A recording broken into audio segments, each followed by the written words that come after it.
Hey y'all, Noons here and welcome back to Noons Airborne RC. And if it's your first time here, please hit that like and subscribe button so you can get notified for future content. And if you're a subscriber or a longtime viewer, welcome back. Well everybody, today we're going to be talking about how to go ahead and fix the fuselage on the SU30. So let's roll that intro.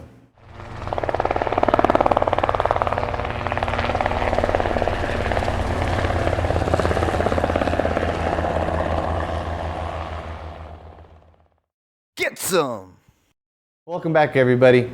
As you can see right here, we have a damaged, nose gone, battery bay gone SU30. I did not get this crash right here on video. It was just a day I was out flying. To give you a little background on what happened is when the first time I got this model, I was getting some issues on my left engine. It wouldn't work. It was here and there, and then it kind of just fixed itself, and I was able to get a good like 20-25 flights. I got really good at flying this thing. Well, on the last flight, I went ahead and I took off, and I went ahead and I banked left, and I just didn't have enough power. She just kept on falling. I did end up high alphaing her into the ground. As you can see, not a lot's damaged, just basically the nose rammed right into a mesquite tree. Went ahead and I brought it in.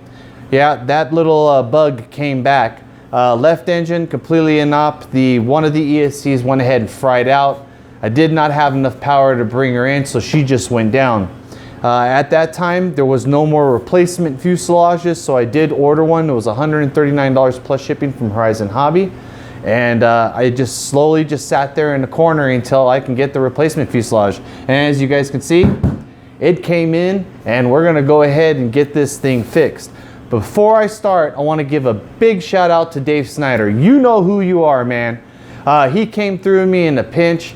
He had an ESC, both ESCs for this jet in working order. He went ahead and sent it on over to me. So once again, David Snyder, thank you so much. Let's go ahead and get this thing broken down. We're going to go ahead and take off the wings and all the major parts. Go ahead and remove the receiver. And we're going to go ahead and take out this fuselage and see how it comes. I haven't really crashed the plane to the part where I had to replace the fuselage, so I don't know how the fuse comes. So this is going to be a big learning curve for everybody. I did find on the internet a few blurbs on it, but nothing in detail. So come on, let's get this thing done. All right, everybody, so we're going to go ahead and start taking everything apart on this bad boy. We're going to take off the wings. We're going to take off the vertical and horizontal stabilizers. I got the fins right over here. And I got the canopy right here. So let's go ahead and get these major parts off, and then we're going to go ahead and move on to the gear. I'm not going to talk or bore your way through it, so we're going to go ahead and fast forward through this.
so now that we got all the major pieces out, I'm going to go ahead and get a battery so we can go ahead and get this thing turned on so we can extend the landing gear, so we can go ahead and move on to that step. Alright everybody, so I got my IX12 I use for test purposes, and now let's go ahead and plug this bad boy in.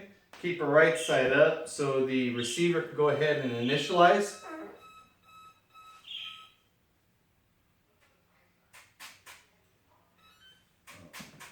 Alright, let's go ahead and flip her on over. And let's go ahead and retract this gear.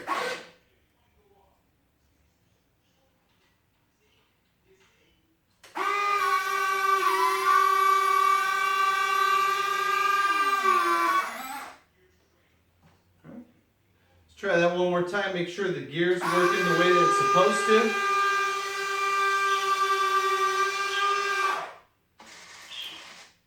And it is.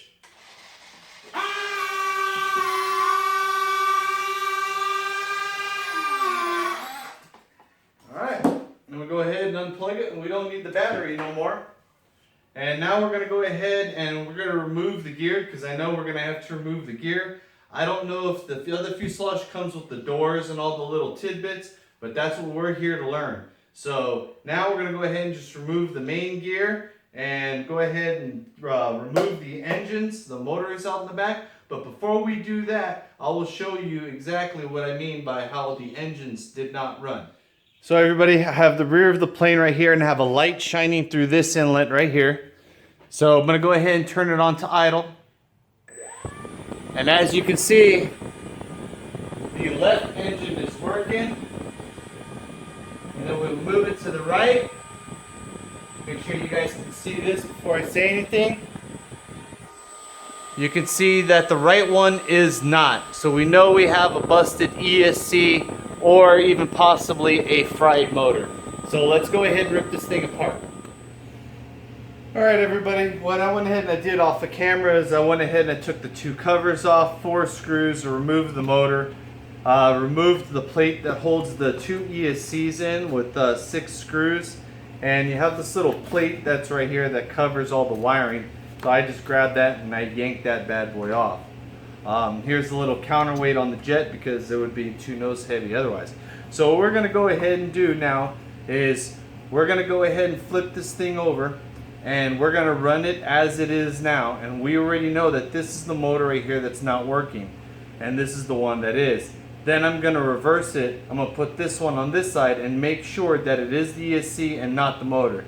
I do have 2 new ESCs from David Snyder, but if it's the motor, we'll be dead in the water until we can go ahead and get a replacement. So let's go ahead and run that test. Alright everybody, so we got the motors out, so let's go ahead and give it a little bit of throttle to do the confirmation.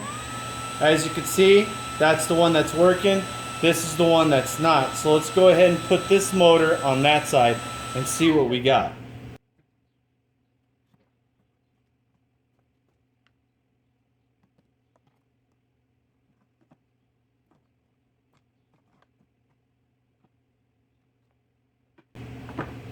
Alright, hopefully we'll see that one turn. 3, 2, 1. And there you go. Confirmation that it is the ESC. And just for a S&G moment, what we call that in the Army, if you don't know what S&G means, you're gonna have to look it up. I've been having people complain on my channel about cursing. Well, this is what I gotta say to y'all. Y'all can unsubscribe. I'm not doing this for the money. I have my videos marked not for children. If you're complaining about me cursing, then you, my friend, are a child. There you go. Dead ESC. Confirmed. So everybody, sorry for the air conditioner. Another helpful tip is to get to some of these wires right here, you are going to have your air brake opened up, and we're going to have to take out this little retaining pin in here so we can get to the wires in here. Just something for you guys to take note when taking stuff apart on the SU30. Alright everybody, so as I said earlier, you got to remove that plate and you can get access to all these wires.